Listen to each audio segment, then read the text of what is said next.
ABP live में अब वक्त है एबीपी स्पेशल का। दिल्ली गैंगरेप के चारों आरोपी आज दोषी करार दिए गए। 9 महीने में फास्ट ट्रैक कोर्ट ने यह फैसला सुनाया है। सजा का ऐलान कल बहस के बाद होगा।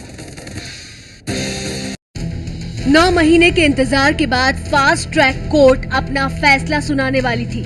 अंदर दिल्ली गैंगरेप के दोषियों की किस्मत का फैसला होना था, तो बाहर सैकड़ों की तादाद में लोग न्याय की उम्मीद में जमा थे। नए कानून के तहत ये पहला केस हो जिसमें फांसी की सजा दी जाए। और फिर न्याय हुआ। अदालत ने 4 आरोपियों को दोषी करार दिया।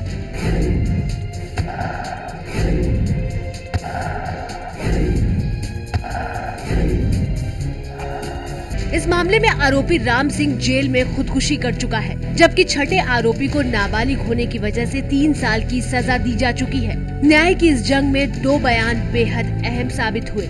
इस पूरे मामले में अगर देखें तो दिल्ली पुलिस ने 85 गवाह पेश किए और सबका अपना महत्व है, लेकिन जो सबसे ज्यादा महत्व है वो पीड़िता का सीआरपीसी 164 के तहत मजिस्ट्रेट के सामने दिया गया जो बयान था, जो उसने हॉस्पिटल में दिया था घटना से 4-5 दिन के बाद जब वो होश में आई थी, वो सबसे अहम है। और उसके बाद अगर कोई बयान अहम है तो वो है घटना के चश्मदीद गवाह का, जो कि पीड़िता का दोस्त था, जिसने सारी चीजों को बयान किया। बचाव पक्ष के वकीलों ने अपने मुवक्किल को बचाने के लिए कई तर्क दिए थे, लेकिन अदालत में वो तर्क मजबूत साबित नहीं हो पाए। जो भी गवाह या जो सबूत पुलिस की तरफ से पेश किए गए उनको पर्याप्त माना है अदालत ने, और कोई भी दलील जो बचाव पक्ष की थी, चाहे वो 17 गवाह पेश किए गए थे या ये बातें कही गई थी कि फला आरोपी उस वक्त बस में मौजूद नहीं था, फला आरोपी बिहार जा चुका था, ऐसी कोई बात को अदालत ने मानने से साफ तौर पर मना किया है। और अपराध की गंभीरता को देखते हुए इन सबको सभी मामलों में दोषी माना। अदालत ने इस मामले को बेहद गंभीर मानते हुए इन चारों आरोपियों को दोषी माना है। सभी आरोपियों को हत्या का दोषी करार देते हुए अदालत ने अपने फैसले में साफ तौर से लिखा है कि जिस तरीके से इन आरोपियों ने गैंगरेप के दौरान अपनी बस में रॉड रखी हुई थी, उसका मकसद सिर्फ लड़की को डराना धमकाना ही नहीं, बल्कि उसको अंदरूनी तौर पर नुकसान पहुंचाने का भी था। और ऐसे में इनका कृत्य न सिर्फ लड़की को डराने धमकाने का था, बल्कि उसको जान से मारने का था। लिहाजा इन सभी लोगों को, यानी कि इन चारों आरोपियों को आईपीसी की धारा 302 यानी हत्या का दोषी करार दिया जाता है। कुल 11 धाराओं में इन चारों को दोषी करार दिया गया है। इन धाराओं में अधिकतम फांसी तक की सजा हो सकती है। आईपीसी की धारा 307 यानी हत्या के प्रयास की धारा के तहत दोषी करार देते हुए अदालत ने अपने फैसले में लिखा है कि जिस तरीके से इन सभी आरोपियों ने पीड़ित लड़की और उसके दोस्त को चलती बस से धक्का दिया, वो साफ दर्शाता है कि इन लोगों का पीड़ित लड़की और उसके दोस्त को जान से मारने का इरादा था। लिहाजा इन सभी आरोपियों को इस धारा के तहत दोषी करार दिया जा रहा है। अदालत ने अपने फैसले में ऐसी कई बातें कही हैं जो मिसाल की तरह मानी जाएंगी। गैंगरेप की धारा के तहत दोषी ठहराते हुए अदालत ने अपने फैसले में लिखा है कि क्योंकि उस वक्त सभी आरोपी बस में ही मौजूद थे, लिहाजा ये महत्वपूर्ण नहीं रह जाता कि किसने गैंगरेप किया या नहीं किया। ऐसे में अगर कोई भी आरोपी बस में मौजूद है तो उसको इस मामले में दोषी ही माना जाएगा, और वो भी गैंगरेप का दोषी। लिहाजा कोई राहत नहीं दी जा सकती, और इसी आधार पर चारों आरोपियों को गैंगरेप की धारा के तहत दोषी करार दिया गया। दोषियों के वकील ने कहा है कि फैसले को हाई कोर्ट में चुनौती देंगे। पहली मंजिल है, अभी हमारे पास ऑनरेबल हाई कोर्ट है, हम वहाँ पूरी तरह से जाएंगे, बिना किसी राजनीतिक दबाव के, बिना किसी मीडिया प्रेशर के वहाँ समझा जाएगा और उस पर हमें डिसीजन मिलेगा। एटलीस्ट मुकेश जो है वो कोर्ट के अंदर बिल्कुल फेयरनेस के साथ आया है। मेरा ख्याल है कि ऐसे आदमी के साथ कहीं ना कहीं रियायत होनी चाहिए।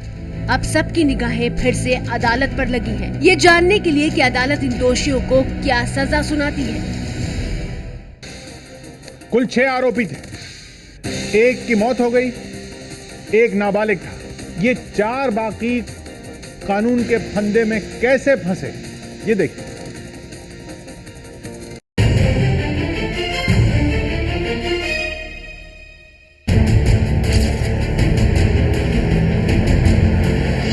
विनय, जो कि पेशे से जिम इंस्ट्रक्टर है, उसने अदालत के सामने ये दावा किया कि 16 दिसंबर की शाम अपने जिम में काम करने के बाद वो हौज खास के डिस्ट्रिक्ट पार्क में चर्च की तरफ से आयोजित एक म्यूजिकल प्रोग्राम में चला गया था। पवन ने भी दावा किया कि वो शाम विनय के साथ था।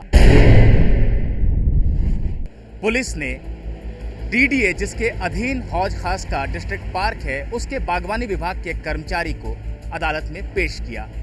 कर्मचारी ने ये बताया कि 7 बजे के बाद शाम में पार्क में किसी भी तरह के कार्यक्रम की इजाजत नहीं दी जाती है। पुलिस ने चर्च के फादर को भी अदालत में पेश किया, जिन्होंने ये बताया कि उस शाम चर्च की तरफ से किसी कार्यक्रम का आयोजन नहीं किया गया था। यानी पवन और विनय के बयान अदालत के सामने झूठे साबित हुए। इसके अलावा पवन और विनय के पास से पीड़ितों से लूटे गए कुछ सामान बरामद हुए थे। उनके मोबाइल फोन की लोकेशन भी राम सिंह, मुकेश और बाकी आरोपियों के साथ उसी बस में पाई गई थी। डीएनए जांच में भी इनका दोष साबित हो रहा था।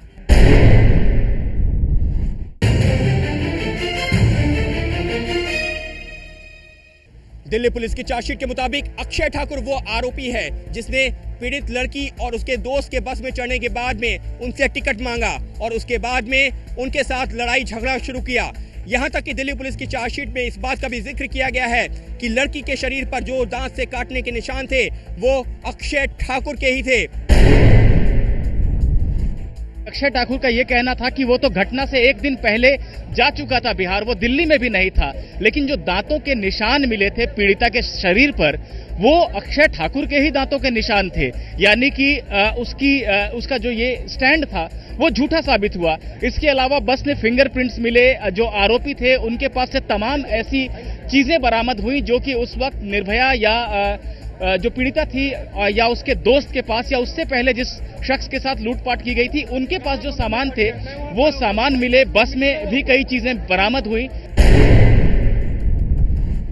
लिहाजा इसी आधार पर दिल्ली पुलिस ने अपनी चार्जशीट दायर की थी और अदालत ने अपने फैसले में भी अक्षय ठाकुर को भी गैंग रेप की धारा के तहत दोषी करार दिया है। दिल्ली पुलिस के चार्जशीट के मुताबिक मुकेश ही वो शख्स था जो शुरुआत से लेकर आखिरी तक बस चलाता रहा है, लेकिन इस बीच में उसने लड़की के साथ बलात्कार भी किया है। दिल्ली पुलिस की चार्जशीट के मुताबिक जिस वक्त पीड़ित लड़की अपने दोस्त के साथ बस में चढ़ी थी मुनिरका के बस स्टॉप से, उस वक्त तो मुकेश ही बस को चला रहा था, लेकिन यहां से लेकर आखिरी तक यानी कि जब लड़की को चलती बस से फेंका है उसके बीच में एक बार बस राम सिंह ने भी चलाई है और उस दौरान मुकेश ने पीड़ित लड़की के साथ खेला था हैवानियत का खेल। यानी कि इसी आधार पर दिल्ली पुलिस ने अपनी चार्जशीट में मुकेश के खिलाफ भी गैंगरेप का मामला बनाया था और अदालत ने अपने फैसले में उसी आधार पर मुकेश को भी गैंगरेप की धारा के तहत दोषी करार दिया है।